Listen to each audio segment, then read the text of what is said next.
Hello friends, मैं आप सबका अपने यूट्यूब चैनल हिंदी साहित्य पर स्वागत करती हूँ। फ्रेंड्स, हम लोग गोदान उपन्यास जो प्रेमचंद जी का है उसको क्वेश्चन के माध्यम से कवर कर रहे हैं, जो कि यूपीएससी और यूपीपीसीएस मेंस के हिंदी लिटरेचर सिलेबस में दिया गया हुआ है। क्वेश्चन है, कथन दिया गया हुआ गोदान डूबते हुए सामंतवाद तथा उभरते हुए पूंजीवाद की कथा है, अथवा गोदान अपने युग का प्रतिबिंब है तथा आने वाले युग की प्रसव पीड़ा है। इसको हम लोग डिस्क्राइब करेंगे।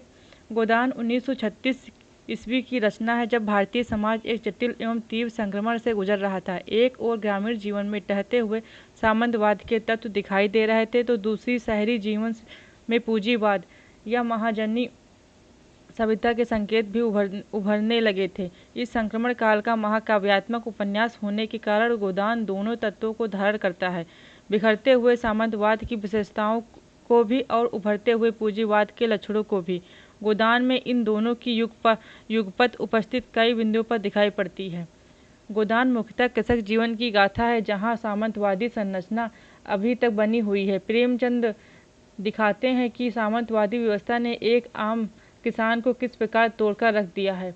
होरी की दशा दिन दिन गिरती जा रही थी। जीवन के संघर्ष में सदैव उसकी हार पर उसने कभी हिम्मत न हारी। अब उसे धोखा भी न रह गया था। झूठी आशा की हरियाली और चमक भी नजर न आती थी। सामंतवादी व्यवस्था जिस राजनीतिक संरचना पर टिकी होती है, उसमें जमींदार वर्ग की केंद्रीय भूमिका होती है। प्रेमचंद ने राय साहब के माध्यम से संकेत दिया है कि यह व्यवस्था लंबे समय तक अब नहीं चल पाएगी। राय साहब होरी से कहते हैं, लक्षण कह रहे हैं कि बहुत जल्द हमारे वर्ग की हस्ती मिट जाने वाली है। इस ढहते हुए सामंतवाद के बरक्स प्रेमचंद ने उभरते हुए पूंजीवाद का भी विस्तृत चित्र खींचा है।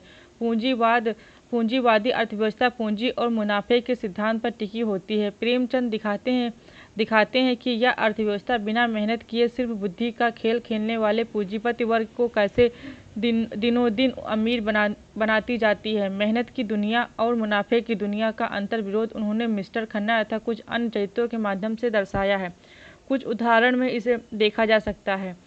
उदाहरण है कि अभी 10 साल पहले जो व्यक्ति बैंक में क्लर्क था, वह केवल अपने अध्यावसाय, पुरुषार्थ और प्रतिभा से शहर में पूंजता है।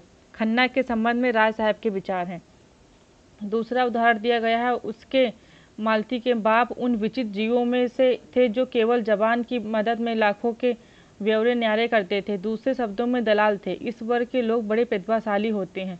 सामंतवादी समाज में केंद्रीय महत्व जात, बिरादरी और मर्जात का होता है, न कि धन का। इसके विपरीत पूंजीवाद जिस समाज को जन्म देता है, उसमें धन को केंद्रीय महत्ता प्राप्त होती है। होरी और मिस मालती के दो कथनों से यह सामाजिक संक्रमण स्पष्ट हो जाता है।